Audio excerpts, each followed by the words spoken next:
Para seguir hablando sobre inflación, ya estamos en comunicación con Aldo Abraham, economista. Aldo, buenas tardes. Belén Martínez lo saluda. Bienvenido a La Voz de la Ciudad.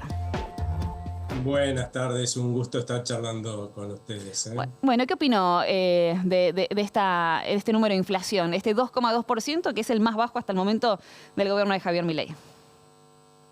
Yo creo que es una muy buena noticia, que confirma que estamos en un proceso de desaceleración de la inflación, que creo que va a continuar. Ya para el segundo trimestre seguramente vamos a tener una inflación mensual que perfore el 2%, se ubique por debajo del 2% y por el resto del año sigue así.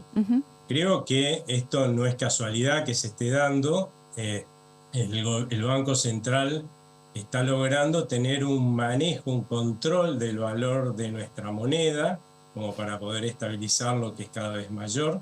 Y eso se debe a que, a diferencia de las últimas décadas en las cuales los gobiernos de turno le pedían al Banco Central que produzca todos los pesos que le demandaban para financiar exceso de gastos, y por lo tanto, como se producía mucho más de lo que la gente quería, eso hacía que el valor del peso caiga y por lo tanto cada vez por las cosas nos pidieran cada vez más pesos, lo cual es lógico, se está perdiendo valor el peso. Bueno, el Banco Central ha dejado de financiar y según el gobierno no lo va a hacer más desde el inicio de este mandato al gobierno. Entonces, lo que ahora tiene es la posibilidad de manejar la política monetaria para irnos dando una inflación como pasa en el resto del mundo, ¿no? Nosotros somos la normalidad, no la normalidad. La mayoría de los países del mundo tienen un dígito de inflación, no hay que irse muy lejos. Los países vecinos tienen un dígito de inflación, y es justamente porque los bancos centrales de esos países lo que hacen es emitir un poquito más de lo que demanda la gente de su moneda, y por lo tanto pierden muy poquito poder adquisitivo y tienen un dígito de inflación. ¿Qué es lo que nos falta para lograr eso, aunque vamos en ese sentido? Y tener un mínimo de solvencia en nuestro Banco Central como lo tienen los de los países vecinos. Y en ese sentido hay que recordar que este gobierno heredó un Banco Central que estaba absolutamente quebrado. Es cierto que hoy está muchísimo menos quebrado, ya no estamos hablando de la famosa deuda remunerada que ya no existe más, pero todavía necesita resolver un tema, que es que, si bien mucho menos que antes, la realidad es que está usando todavía reservas ajenas, dólares ajenos, y no tiene reservas propias. Pero bueno, eso será algo que se resolverá a lo largo de este año, y quizás ya para el año que viene nos dan la sorpresa y tenemos un dígito de inflación como los países vecinos y la mayoría de los países del mundo, ¿no? Un dígito de inflación y también el levantamiento del cepo, que es lo que han prometido. Todo va rondando de lo mismo, ¿no? Con las reservas del Banco Central y la intención de que el Fondo Monetario desembolse un dinero específico hacia la Argentina. Eso ayudaría mucho. Sí, porque el gobierno, deberíamos definir bien esto de salir del cepo. Los economistas hablamos de salir del cepo, pero la realidad de lo que deberíamos hablar es de ir primero a una unificación cambiaria con las regulaciones que están siempre alrededor digamos, dentro del cepo, que son kafkianas y enormes, las que dejó la anterior gestión. Y en realidad lo que uno hace es unificar el tipo de cambio con las reglas de juego que hay en ese momento. Para eso el gobierno quiere tener un banco central que pueda mostrar que tiene reservas propias, y así va a ser con un acuerdo con el fondo.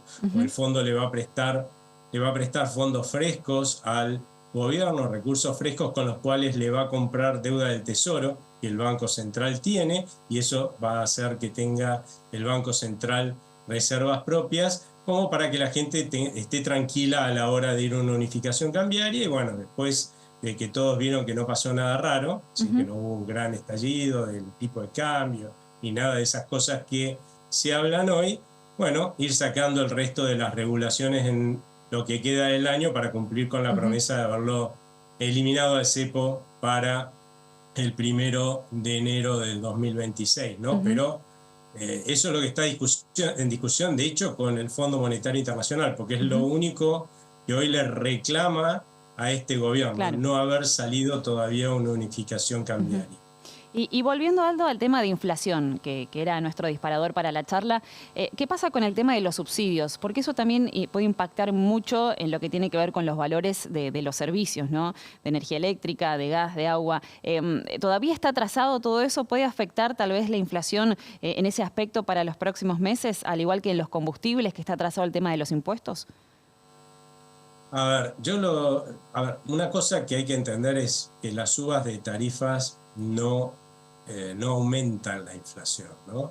Porque imagínate que todos tenemos recursos que son finitos, o sea, nuestros ingresos son limitados, ¿no? Y si a vos te suben las tarifas de servicios públicos y vas a tener que dejar de demandar otras cosas, ¿no? Claro. Entonces, esas otras cosas no van a poder subir sus precios como los hubieran subido, o incluso van a tener que bajar los precios. Lo que pasa es que es cierto que cuando se produce una suba de las tarifas de servicios públicos, eso impacta inmediatamente en el índice de precios al consumidor, y todo el reacomodamiento de precios en lo que nosotros dejamos de gastar va a impactar en los meses subsiguientes. De todas formas, esta es una realidad que hay que superar.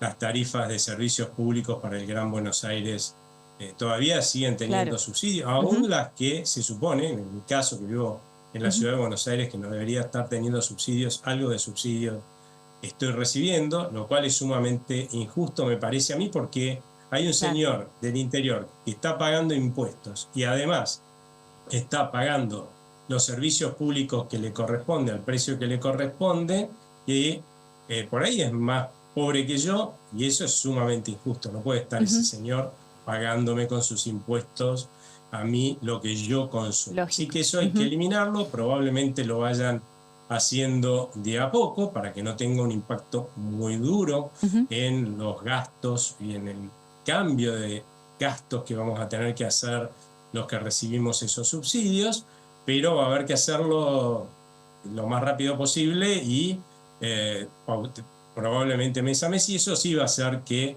cuando miremos el índice de precios, lo que vamos a ver es que por ahí esos servicios van a subir un poco más que la inflación.